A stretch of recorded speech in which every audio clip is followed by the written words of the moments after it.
Friends, welcome to my YouTube channel. We are very well known. We are taking a food or meal in our day to day life. That food is very necessary to our daily life. We get energy from this food. We are eating different types of food. We are eating our favorite food also. We are eating the different taste type of food. We are tasting different types of food.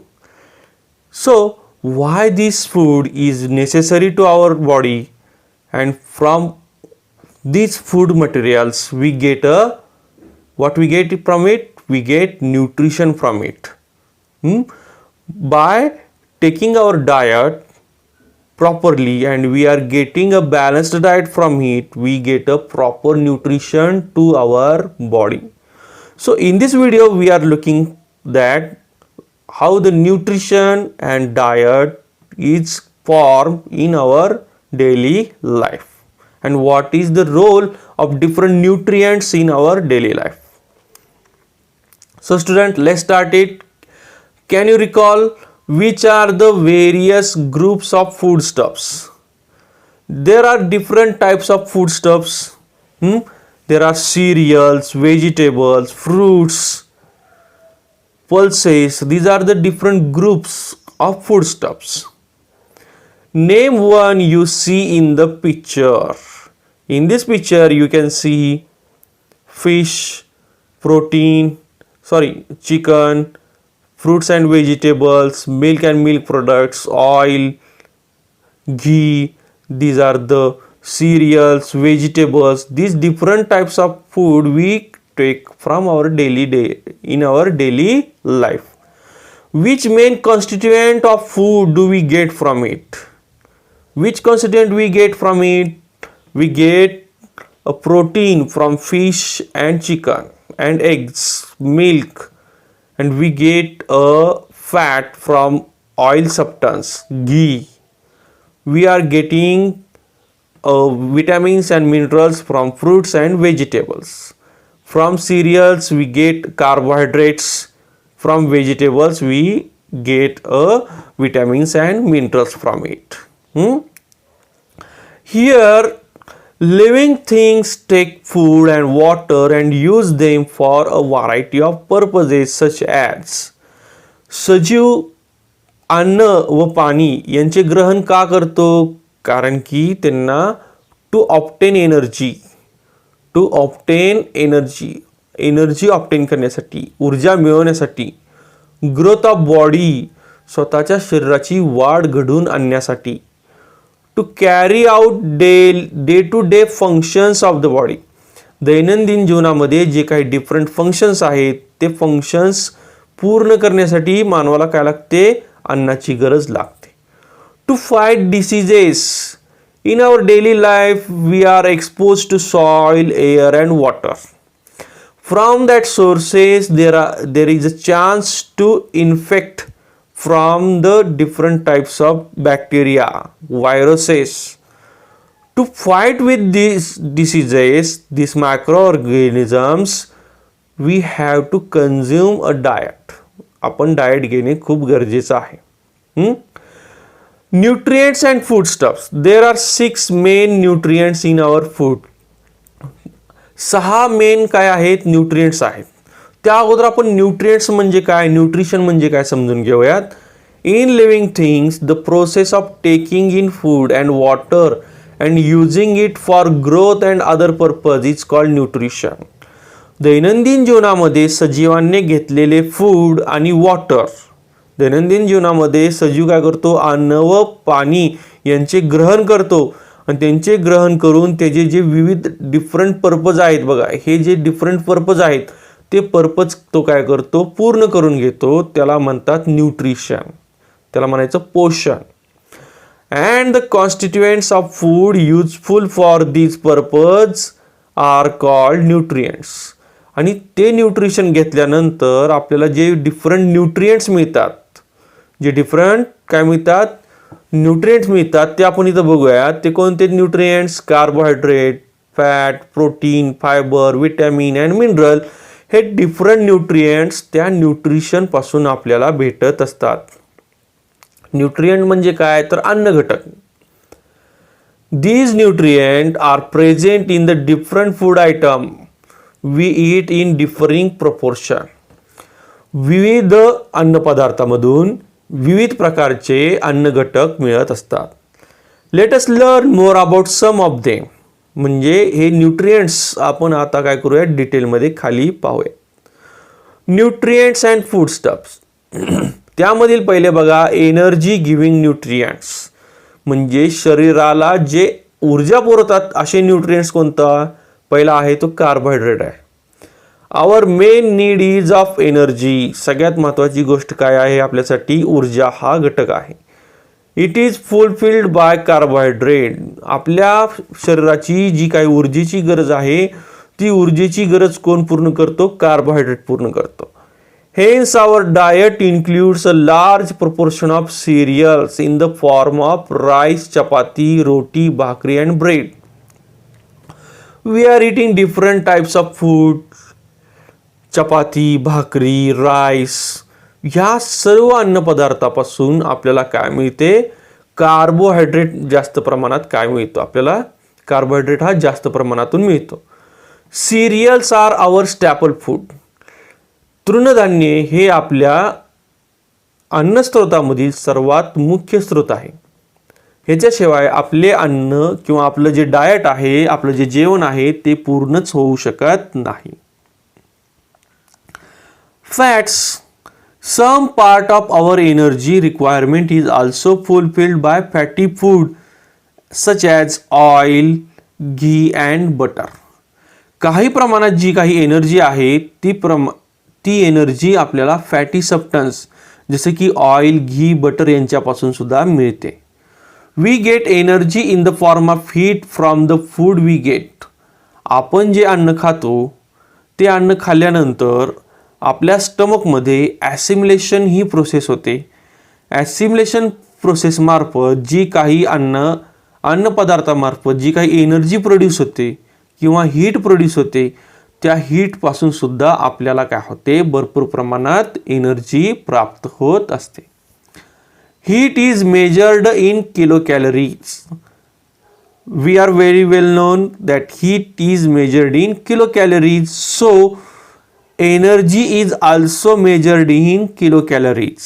उष्णता ही kilo कॅलरीमध्ये मोजली जाते, म्हणून energy सुद्धा kilo कॅलरीजमध्ये काय केली जाते? मोजली जाते. Children of growing age need to get approximately 2000 to 2500 calorie from the food they eat.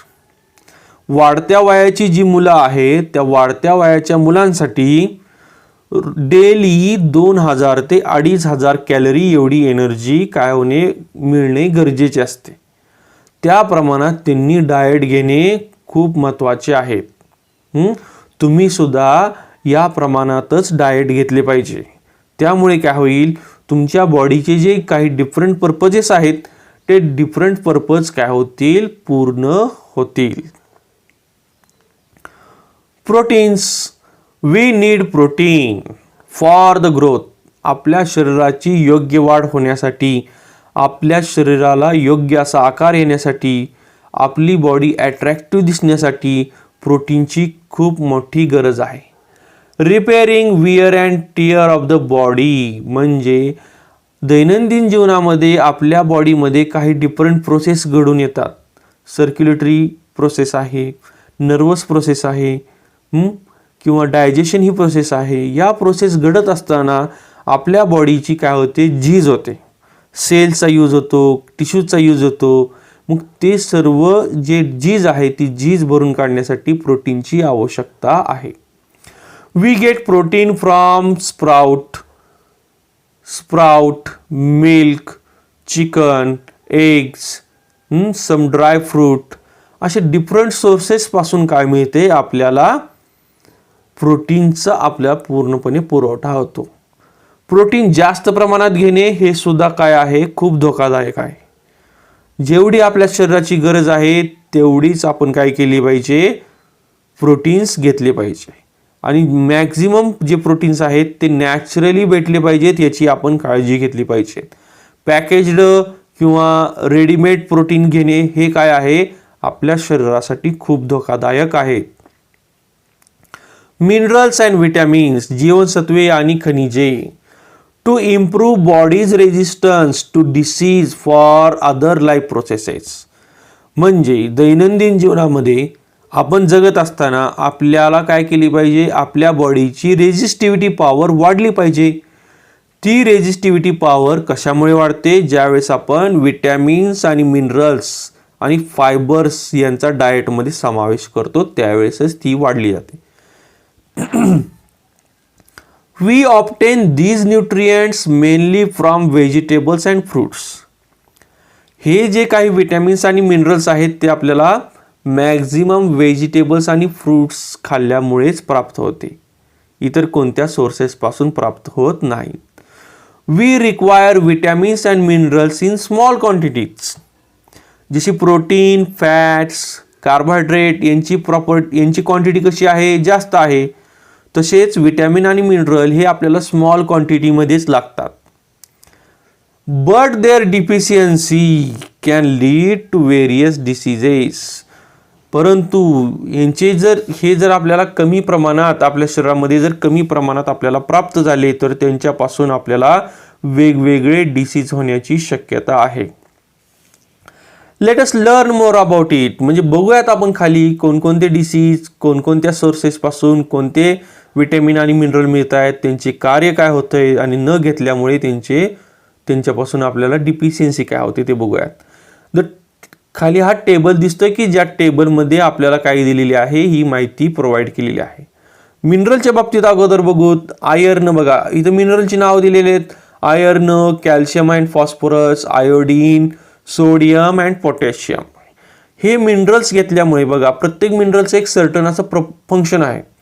आयर्नचं function काय आहे, carrying oxygen two all parts of the body.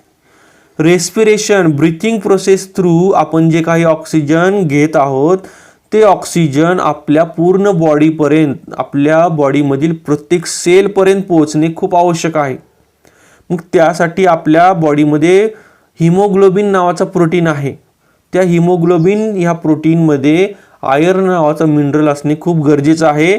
ते आयर्न काय करते, पूर्ण बॉडीपर्यंत ऑक्सिजन सप्लाय करण्याचं काम करते.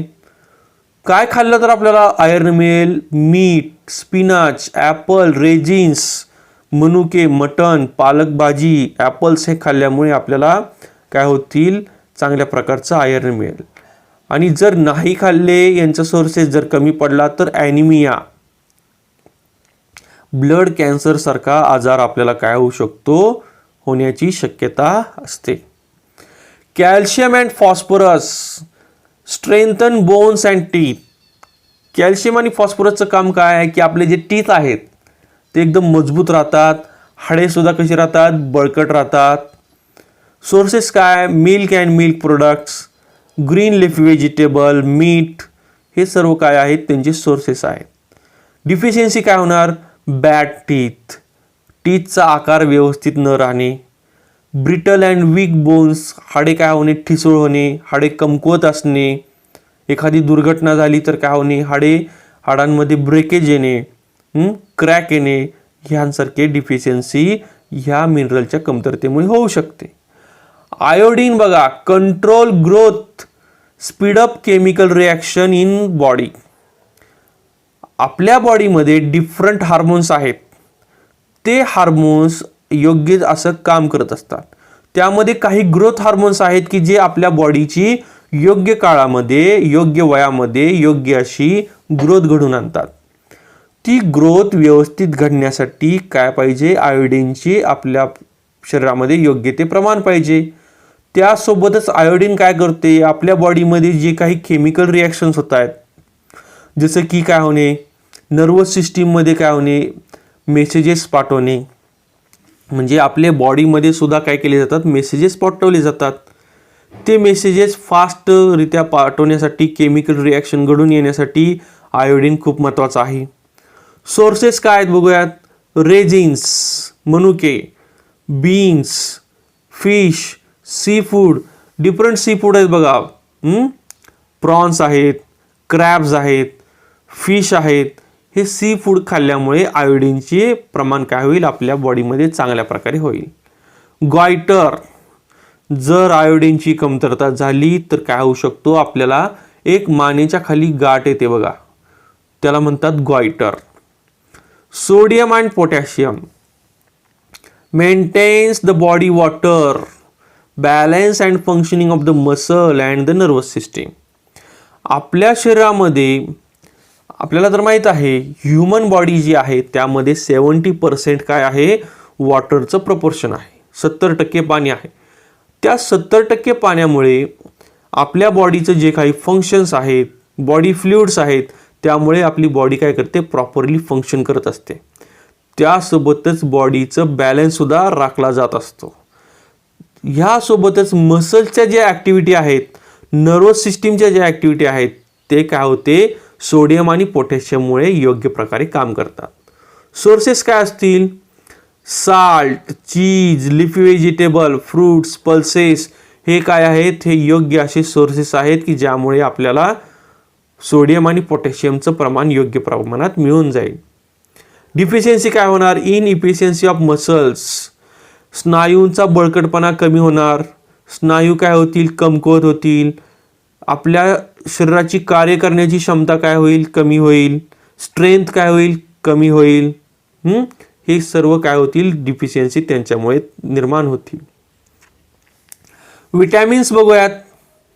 Water soluble vitamins, vitamin B and vitamin C dissolve easily in water.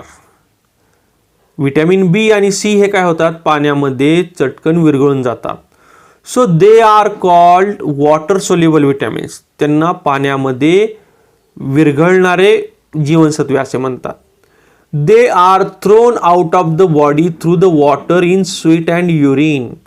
आपल्या शरीरामधून ज्यावेळेस स्वेटिंग होते किंवा युरिनेशन होतं, लघवी होते, लघवीमार्फत, घामामार्फत हे काय होतात, हे विटॅमिन्स शरीराच्या बाहेर टाकून दिले जातात. Hence a regular supply of vitamins is essential. त्यामुळे आपण आपल्या डेली लाईफमध्ये विटॅमिन सी आणि बी खाणे खूप गरजेचं आहे. विटॅमिन बीचे काही टाईप आहेत बघा, B1, B2, B3, B6, B9 आणि B12 are the important types of vitamin B. हे विटॅमिन बीचे डिफरंट टाईप्स आहेत. वॉटर इनसोल्युबल विटॅमिन्स, पाण्यामध्ये न विरघळणारे vitamins. These vitamins are insoluble in water but are soluble in fatty substance. पाण्यामध्ये विरघळत नसले म्हणून काय झाले, ते फॅटी सबस्टन्स म्हणजे फॅट जे आहेत, चरबी जे आहे, त्या चरबीमध्ये ते काय होतात, विरघळू शकतात. कोणत्या आहेत, A, D, E, K हे काही विटॅमिन्स आहेत की जे काय होतात, फॅटमध्ये, शरीरामध्ये जी काही चरबी आहे त्या चरबीमध्ये हे विटॅमिन्स योग्य प्रमाणात काय होतात, विरघळू शकतात. Here you can see a chart of source and function. बघूयात. विटॅमिन ए, विटॅमिन एचा फायदा काय होतो, प्रोटेक्ट आईचं प्रोटेक्शन होतं. Helps to keep skin, bone and teeth healthy. त्वचेवरती तजेला, त्वचेवरती एक आकर्षकपणा, हाडांची व दातांची काय होणे, मजबूती ठेवणे, हे काम कोणाचं आहे, विटॅमिन एचं आहे. सोर्सेस कोणते आहेत, carrot milk, dark green leafy vegetables, ठीक आहे, पोटॅटोज, डीप येलो फ्रूट्स जसं की पपाया, ऑरेंजेस, हे सर्व काय आहेत, सोर्सेस आहेत. डिफिशियन्सी काय होणार, night blindness, inability to see in dim light. रात्रीच्या वेळेस किंवा कमी प्रकाशामध्ये एखाद्या व्यक्तीला न दिसणे, हे कशाचे लक्षण आहेत, विटॅमिन ए ची डिफिशियन्सी असणे ह्याचे लक्षण आहेत. झेरोडर्मा म्हणजे ड्राय स्किन, त्वचेवरचा तजेला काय होऊन जाणे, निघून जाणे, त्वचा खरबरीत होणे. Vitamin B1 helps in proper function of nerves and heart. म्हणजे नर्वस सिस्टीम आणि हार्ट यांचं काय करणे, प्रॉपर फंक्शन, योग्य काम यांचं सुरळीतपणे काम घडून आणण्यासाठी B1चा खूप मोठा हात आहे बघा. Milk, fish, meat, cereals, nuts and pulses हे खाल्ल्यामुळे आपल्याला विटॅमिन B1 काय होईल, चांगल्या प्रमाणात मिळून जाईल. डिफिशियन्सी काय होणार, बेरी म्हणजे काय होणार, नर्व डिसऑर्डर. शरीरामधील जे काही आपण ॲक्टिव्हिटी करत आहोत दिवसेंदिवस, विचार करणे, बॉडीचं कंट्रोलिंग करणे, रेग्युलेशन करणे, ह्या प्रोसेस काय होतात, कमकुवत होतात, थंडावतात. जास्तीत जास्त फास्टरित्या हे कामं होत नाहीत. मसल विकनेस आणि इनइफिशियन्सी, मसलमध्ये काय होणे, कमकुवतपणा निर्माण होणे, मसलची कार्यक्षमता काय होणे, कमी होणे.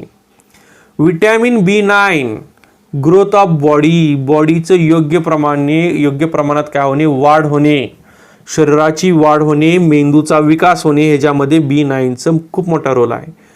डीप ग्रीन व्हेजिटेबल, पपया आणि किवीज हे खाल्ल्यामुळे B9चं प्रमाण काय होईल, योग्य प्रमाणात भेटेल. इम्प्रॉपर ग्रोथ, शरीराची वाढ नीट न होणे, वाढ खुंटणे, ॲनिमिया, ब्लड कॅन्सर सारखा आजार होणे. फॉरगेटफुलनेस म्हणजे वस्तू कुठे ठेवल्या होत्या, काही वेळापूर्वी आपण वस्तू कुठे ठेवली होती, ही वस्तू कुठे आहे, ह्यासारख्या फॉरगेटफुलनेस म्हणजे विसरणे यांसारखे, किंवा स्लो मुवमेंट्स, कार्यक्षमता कमी होणे, याच्यामुळे काय होऊ शकते, आपल्या शरीराला ही काही डिफिशियन्सी प्राप्त होऊ शकते बघा. B12, formation of red blood cells, आपल्या शरीरामध्ये जे काही रेड ब्लड सेल्स आहेत हे काय होतात, B12 मुळे फॉर्म होतात. मीट अँड मिल्क प्रोडक्ट्स खाल्ले तर आपल्या शरीरामध्ये B12चं प्रमाण काय होईल, चांगल्या प्रमाणात वाढेल. ॲनिमिया सारखा रोग हा B12च्या कमतरतेमुळे होऊ शकतो. विटॅमिन Cचं काम काय आहे, protects body tissues, formation of collagen, a protein essentials for gums, teeth, bones and skin.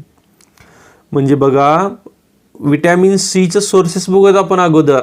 आमला, kiwi, oranges and other citrus, lemon, cabbage, tomato, green leaf vegetable हे सर्व जर पदार्थ जर खाल्ले तर आपल्या शरीरामध्ये आपले जे हेल्दी गम्स आहेत, हिरड्या मजबूत राहणे, दात मजबूत राहणे, हाडे बळकट राहणे, त्वचा चांगली राहणे, हे सर्व कामे व्यवस्थितरित्या चालतील. जर नाही खाल्ले तर काय होईल, स्कर्वी, हिरड्यांमधून रक्त येण्यास सुरुवात होईल, थायरॉइड या ग्रंथीचे आजार होतील, माल फंक्शन, शरीराची वाढ व्यवस्थित न होणे, मेंदूचा विकास व्यवस्थित न होणे, delay in healing of wounds म्हणजे आपल्याला जी जखम झालेली आहे ती जखम काय होणे, व्यवस्थित न भरून येणे, असे विविध टाईपचे रोग काय होऊ शकतात, आपल्याला जडू शकतात. Vitamin D absorb calcium and phosphorus for healthy bones and teeths. म्हणजे आपण जे वरी मिनरल्स पाहिले त्या मिनरल्समध्ये फॉस्फरस आणि कॅल्शियम हे आपण ज्यावेळेस घेतो त्या फॉस्फरस आणि कॅल्शियमचा बॉडीला व्यवस्थित यूज होणे सुद्धा काय आहे, खूप महत्त्वाचं आहे. आणि ते कधी होतील, ज्यावेळेस तुमच्या बॉडीला विटॅमिन D सुद्धा व्यवस्थित प्राप्त होईल. सोर्सेस काय विटॅमिन Dचा, एक्सपोजर टू सनलाईट. ज्यावेळेस तुम्ही सनलाईट, कोवळ्या उन्हामध्ये ज्यावेळेस तुम्ही काय करचाल, एक्सपोज होचाल, कोवळे ऊन ज्यावेळेस तुम्ही घेचाल त्यावेळेस काय होईल, विटॅमिन Dचा सोर्स चांगल्या प्रमाणात प्राप्त होईल. त्यासोबतच मिल्क, फिश, एग्स आणि बटर हे गोष्टी खाचाल त्यावेळेस तुम्हाला विटॅमिन D प्राप्त होतील. डिफिशियन्सी काय होईल, rickets, softening of bones causing pain and fractures. हाडे दुखणे, सांधेदुखी होणे, हाडांचा ठिसूळपणा निर्माण होणे, हे सर्व कशाची लक्षणं आहेत, विटॅमिन Dच्या कमतरतेची लक्षणं आहेत. Vitamin E, smooth functioning of metabolism inside the cells, reproduction, maintenance, efficiency of muscle cells. नपुंसकता म्हणजे काय होणे, रिप्रोडक्शनमध्ये प्रॉब्लेम आहे. इनसाइड सेल्सची कामे काय होणे, कमी होणे. मेटाबॉलिझम, अन्न पदार्थ पचण्यासाठी जे काही चयापचयाची प्रोसेस होत असते त्या प्रोसेसेसमध्ये सुद्धा काय होणे, चांगल्या प्रकारचे वाढ होणे हे कशामुळे होते? विटॅमिन ई मुळे होते. Wheat, germ, green leafy vegetable, tender leaves, vegetable oil ह्या सर्व प्रोडक्टपासून विटॅमिन ई चांगल्या प्रमाणात मिळतो. डिफिशियन्सी काय होणार? वीक मसल्स, स्नायूंची क्षमता कमी होणे, ऑब्स्ट्रक्शन इन रिप्रोडक्शन, बाळ न होणे, बाळ होण्यास काही प्रॉब्लेम्स क्रिएट होणे, स्किन डिसऑर्डर होणे, त्वचेचे रोग होणे, त्वचेच्या विविध काय होणे प्रश्न निर्माण होणे. Vitamin K helps in clotting of blood. एखादी जखम झाल्यानंतर काय होते? रक्त येण्यास सुरुवात होते. ती रक्त आल्यानंतर काय होते? काही काळानंतर रक्त येणे थांबते. म्हणजे काय होते? तिथं ब्लड क्लॉटिंग होते. रक्ताचे काय होणे? रक्तस्राव थांबतो. हे कशामुळे घडते? विटॅमिन के मुळे घडते. रक्तस्राव होणे हे कशामुळे? रक्तस्राव थांबणे ही गोष्ट कशामुळे होते? विटॅमिन के मुळे होते. सोर्सेस काय? Green leaf vegetable, green cabbage, broccoli, sprouted pulses, yellow of egg. बघा, आपण आतापर्यंत पाहिलं की बॅलन्स्ड डाएट म्हणजे green leaf vegetable, fruits, eggs, meat, chicken हे सर्व प्रोडक्ट खाणे, त्यांच्यापासून काय आहे? त्यांच्यापासून योग्य ते विटॅमिन मिळणे, मिनरल्स मिळणे हे आपल्या बॉडीसाठी खूप आवश्यक आहे. त्यामुळे आपण काय केले पाहिजे? सर्व अन्नपदार्थ योग्य त्या प्रमाणात खाल्ले पाहिजे. कोणत्याही अन्नपदार्थ खाण्यासाठी टाळाटाळ करू नये. ठीक आहे मित्रांनो. विटॅमिन केच्या कमतरतेमुळे काय होते? Excessive bleeding after an injury. शरीरामध्ये विटॅमिन केची जर कमतरता असेल तर जखम झाल्यानंतर आपल्या शरीरातून काय होईल? जास्तीत जास्त रक्तस्राव होईल. रक्तस्राव थांबणार नाही. ही एक खूप मोठी सिरियस गोष्ट आहे. त्यामुळे लक्षात ठेवा मित्रांनो, आपण नेहमी बॅलन्स्ड डाएट खाल्ले पाहिजेत. फ्रूट्स, व्हेजिटेबल्स हे खाल्लेच पाहिजे. ठीक आहे. तुम्हाला जर माझी ही गोष्ट आवडत असेल, माझा हा व्हिडिओ आवडत असेल तर प्लीज चॅनलला लाईक करा, शेअर करा आणि सबस्क्राईब करा. ठीक आहे. थँक्यू.